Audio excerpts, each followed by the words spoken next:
Bonjour à tous, j'espère que vous allez confortablement bien. Comme vous le savez déjà, moi c'est Emmanuel Kwame, professeur de mathématiques, physique, chimie.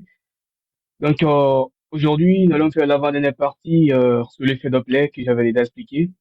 Mais bien avant cela, je vais un peu faire aussi l'apologie, c'est-à-dire un peu parler de cet avant-propos qui concerne la biographie de l'effet Doppler que j'avais déjà fait dessus, d'accord?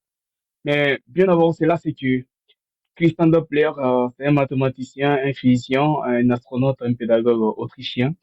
Et il a vécu 49 ans, apparemment. D'accord?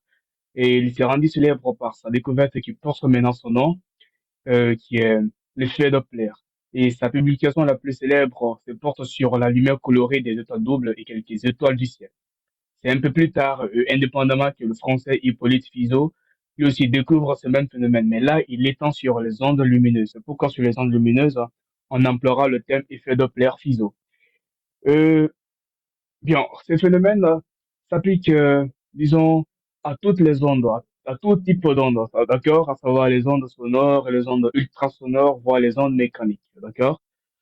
À la surface de l'eau, par exemple. Donc, on remarque que les ondes forment des rondes, d'accord?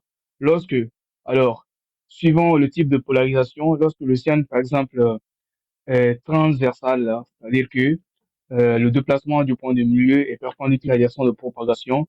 Le sien observé, ce qui est un sien transversal, on remarque que l'onde, alors, qui émet et encore qui provoque cet effet-là, alors, est une onde qui est mécanique, ok? Donc, c'est un peu comme ça. D'ailleurs, la définition d'une onde, d'accord? Donc, une onde, c'est un phénomène de propagation d'une succession de signaux émis par une source dans un milieu. Signaux, ça c'est l'ensemble de signaux, d'accord? Donc, un signal, ça c'est une perturbation temporaire, disons comme ça, des propriétés d'un lieu.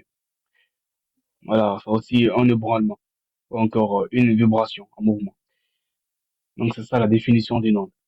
Bref, on revient sur notre mot de temps. Euh, Comme je disais, la vitesse est supérieure à la vitesse de propagation de l'onde. Et bah, prenons le premier cas de manifestation, d'accord? Donc, le premier cas, lorsqu'un avion vole en vitesse subsonique, c'est-à-dire lorsque la vitesse de déplacement de l'avion est inférieure à la vitesse de propagation de l'onde qu'il émet. Comme vous le voyez sur ce premier chemin, vous voyez là, j'envoie la souris ici. Le curseur, vous voyez le curseur. Donc, c'est le premier cas. Donc, la vitesse subsonique, c'est la vitesse inférieure à la vitesse du son.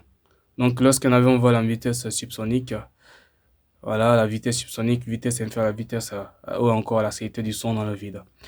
Donc, cet avion crée derrière lui des ondes de pression. Et ces ondes de pression, comme vous le voyez sur le chemin, ils s'accumulent devant le nez de l'avion. D'accord? Donc, l'avion tend à rattraper les ondes sonores qu'il émet. Et c'est un peu comme ça. C'est un peu comme ça. Donc, on dit que l'avion vole en vitesse subsonique. En vitesse subsonique, et les ondes qu'il crée sont appelées les ondes dites de pression. Donc, lorsque l'avion accroît sa vitesse et que cette vitesse atteint cette fois-ci la célérité du son dans le vide, comme vous le voyez là, on dit que l'avion a atteint le mur du son. Mais l'avion n'a pas encore dépassé le mur du son. Mais l'avion atteint le mur du son. Ces ondes se resserrent devant le nez de l'avion. Et il se dilate un peu plus derrière l'avion. Vous voyez? Lorsque alors cet avion accroît encore de plus en plus sa vitesse, que cette vitesse dépasse maintenant la vitesse du son, on dit que l'avion vole en vitesse hypersonique, d'accord? Donc lorsqu'un avion vole en vitesse hypersonique, sa vitesse est tout supérieure à la vitesse du son, d'accord? Et l'avion crée derrière lui des ondes dans un cône appelé cône de Mach, des ondes dites de compression et de dilatation, d'accord? Donc les ondes qui étaient là, les ondes de pression, se compressent encore derrière l'avion parce que l'avion a dépassé le mur du son. C'est-à-dire que la vitesse de l'avion est supérieure à la vitesse du son. Donc, les ondes dites de pression et les ondes dites de dilatation. Donc, les ondes se compressent et se dilatent, se compressent et se dilatent, d'accord? Et c'est le même phénomène de dépassement du mur du son qui explique le claquement d'un coup de fouet. D'accord? Bon, là, je ne vais pas faire l'expérience parce que je ne suis pas visible. C'est juste le PC, l'écran de PC qu'on voit. Mais néanmoins, c'est le même phénomène, d'accord? C'est le même son, le même son. le même son des dépassements du milieu du son qu'explique le claquement d'un coup de fouet. Lorsqu'on claque un coup de fouet, voilà le son là, c'est le même son qui se passe lorsqu'un avion est en vitesse hypersonique et te dépasse. D'accord? C'est les mêmes échos que tu entends. Et la fréquence est toujours élevée. D'accord? Donc, c'est comme ça. Vous voyez? Donc, les ondes dites des compressions, ce sont les ondes de pression qui se compressent. Et la dilatation, du point de vue physique, ça c'est l'augmentation de toute dimension ou de volume d'un corps ou d'un milieu sous l'effet de la chaleur. Donc, il se compresse et se dilate dans un cône qu'on appelle cône de Marsh. Vous voyez, non? Le cône de Marsh, c'est un cône voilà, circulaire dans lequel se propagent les ondes. C'est un peu ça. C'est un peu ça. Et, et d'ailleurs, c'est un truc que j'allais oublier, j'allais oublier. Et c'est cela même qui provoque ce fameux Big Bang qui est perceptible à plusieurs dizaines de kilomètres à la ronde. Voilà. Donc, à la ronde.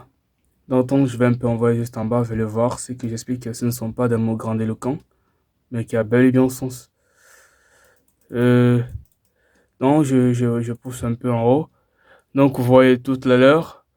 Ces ondes de compression de dilatation provoquent ces fameux bangs perceptibles à plusieurs dizaines de kilomètres à la ronde. Donc, pour une vitesse qui est supérieure à la célérité du son, les ondes se propagent derrière l'avion dans un cône appelé cône de marche.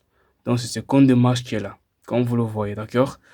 Et le sens positif de l'avion là, c'est de la gauche vers la droite lorsque je fais face à l'ordinateur. Donc, ça, c'est le sens de la vitesse de l'avion. Ok? Donc, ce sont les ondes qui se propagent derrière l'avion. Donc, bref, c'était tout pour cette vidéo.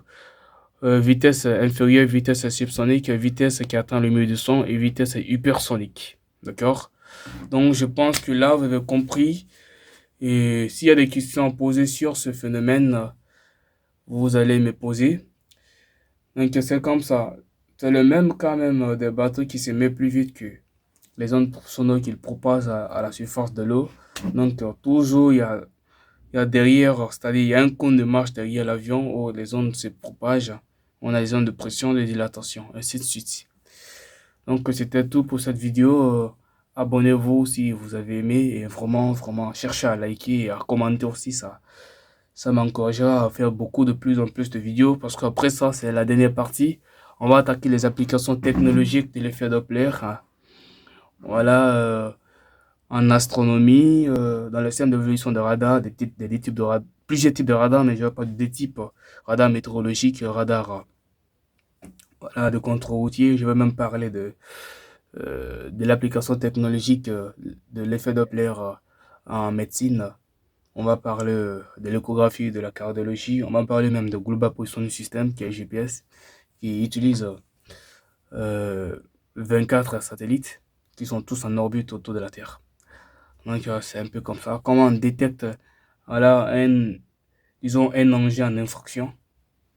Comment, disons, un satellite envoie des ondes électromagnétiques. Donc, tout ceci, je vais les expliquer la prochaine fois.